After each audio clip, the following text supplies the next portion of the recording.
ಎಲ್ಲಿ ನಿಮ್ಮ ಧೀರ ಯೋಧರು? ಇಗೋ ಈ ಕೌರವೇಂದ್ರ ಸೃಷ್ಟಿ ಮಾಡಿದ ಚಕ್ರವ್ಯೂಹವನ್ನು ಭೇದಿಸಲು ನಿಮ್ಮಲ್ಲಿ ಯಾರಾದರೂ ಇರುವರೋ? ಬನ್ನಿ, ಹೋರಾಡಿ. ಪಾಂಡವರ ಶೌರ್ಯವೆಲ್ಲ ಈಗ ವ್ಯರ್ಥವಾಗಿದೆ. ಈ ಕರ್ಣನನ್ನು ಎದುರಿಸುವ ಗಂಡಸರು ನಿಮ್ಮಲ್ಲಿ ಯಾರಿದ್ದಾರೆ?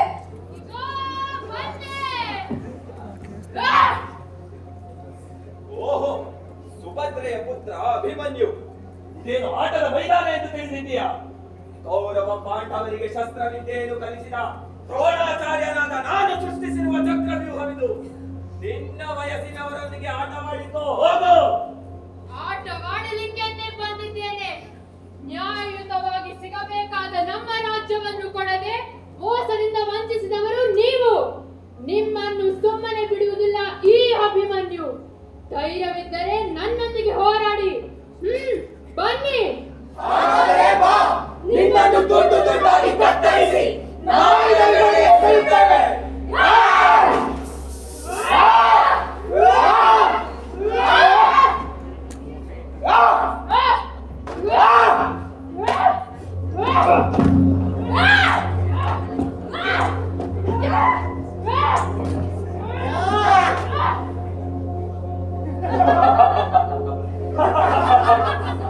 ಇವರೀಗ ನಮ್ಮ ಬಲೆಯಲ್ಲಿ ಸಿಲುಕಿದ್ದಾನೆ. ಚಕ್ರವ್ಯೂಹವನ್ನು ಭೇದಿಸುವುದಷ್ಟೇ ಇವನಿಗೆ ಗೊತ್ತು. ಇದರಿಂದ ಹೊರಬರಲು ಇವನಿಗೆ ತಿಳಿದಿಲ್ಲ. ಅದು ಅಸಾಧ್ಯ. ಸೋಮೇಶ್ವರನಿಂದ ಹೊರ ಪಡೆದ ನಾನು ಇಂದು ಪಾಂಡವರೆಲ್ಲವನ್ನು ಸೋಲಿಸುತ್ತೇನೆ. ಯಾರಿಂದಲೂ ಈ ಚಕ್ರವ್ಯೂಹವನ್ನು ಭೇದಿಸಲು ಸಾಧ್ಯವಿಲ್ಲ. ಇದು ಈ ಜಯಂತನ ಶಪಥ.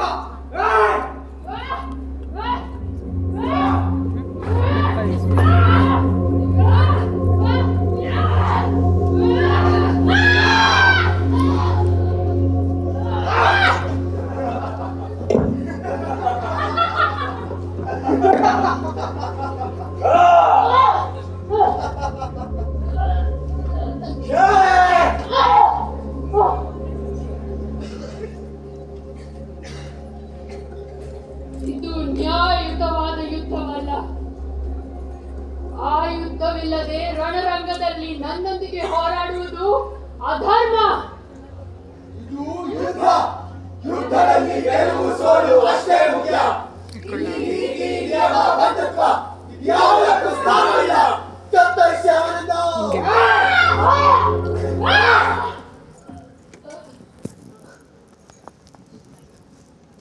ಮೋಸದಿಂದ ನೆಲಕ್ಕುರುಳಿಸಿದ ಧೀರ ಶೂರನೇ, ನನ್ನಂತೆಯೇ ನಿಮ್ಮ ಸಾವು ಕೂಡ ಭೀಕರವಾಗಿರುತ್ತದೆ.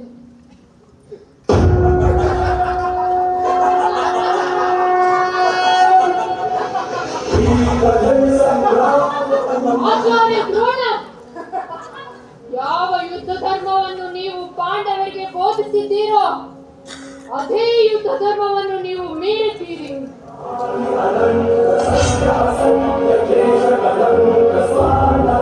ಅನಂತ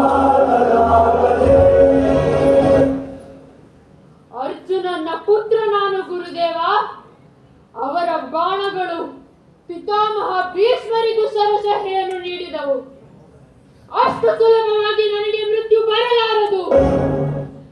ದುರ್ಯೋಧನ, ನಿನ್ನ ಪರಾಜಯ ನಿಶ್ಚಿತ. ದೊಡ್ಡಪ್ಪ ಭೀಮಸೇನ ತನ್ನ ಪ್ರತಿಜ್ಞೆಯನ್ನು ನೆರವೇರಿಸುತ್ತಾರೆ. ನಿನ್ನ ಸಾವು ಸಮೀಪಿಸುತ್ತಿದೆ. ಅಂಗರಾಜ ಕರ್ಣ ಒಬ್ಬ ಬಾಲಕನ ಮೇಲೆ ಪ್ರಹಾರ ಮಾಡಿ ನಿನ್ನ ಆತ್ಮಗೌರವ ಕುಗ್ಗಿ ಹೋಗಿದೆ. ಪಾತಾಳದಲ್ಲಿ ಅಡಗಿದ್ದರು ನನ್ನ ತಂದೆ ಅರ್ಜುನ ನಿನ್ನನ್ನು ಸುಮ್ಮನೆ ಬಿಡುವುದಿಲ್ಲ. ದೊಡ್ಡಪ್ಪ ದುರ್ಯೋಧನ ನನ್ನ ತಂದೆಗೆ ಹೇಳಿ ಅವರ ಹೆಸರಿಗೆ ಕಳಂಕ ತರಲಿಲ್ಲವೆಂದು,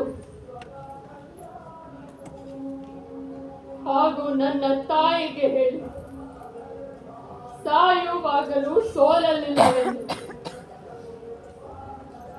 ನನ್ನ ಸಾವಿನೊಂದಿಗೆ ಧರ್ಮಯುದ್ಧವೆಲ್ಲವೂ ನಶಿಸಿ ಹೋಗಿವೆ. ಇನ್ನು ಮುಂದೆ ಕ್ರೌರ್ಯ, ಮೋಸ, ರಣತಂತ್ರಗಳು ಮಾತ್ರ ಈ ರಣರಂಗದಲ್ಲಿ ಪ್ರಜ್ವಲಿಸುತ್ತವೆ. ಕತ್ತರಿಸಿ ಅವನನ್ನು.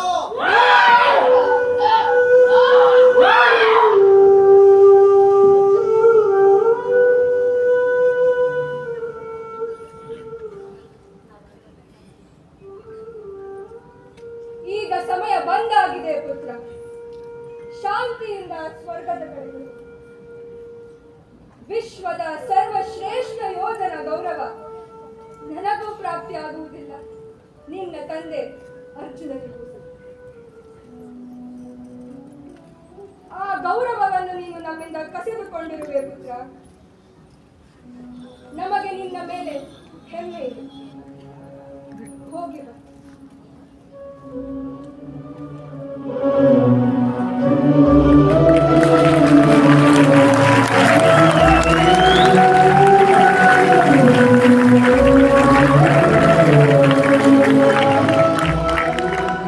ಯುದ್ಧ ಅಥವಾ ಜೀವನದ ಸಂಘರ್ಷಗಳಲ್ಲಿ ಶಸ್ತ್ರಗಳಿಗಿಂತ ಅಧಿಕ ಮಹತ್ವ ಧೈರ್ಯವನ್ನು ತಂದುಕೊಳ್ಳುವುದಾಗಿರುತ್ತದೆ. ನೀವು ನಿಮ್ಮನ್ನು ನೋಡಿಕೊಳ್ಳಿ. ಅಹಂಕಾರ ತುಂಬಿದ ಮನುಷ್ಯನ ಹೃದಯದಲ್ಲಿ ಎಂದಿಗೂ ಪ್ರೀತಿಯ ಪ್ರವೇಶವಾಗುವುದಿಲ್ಲ.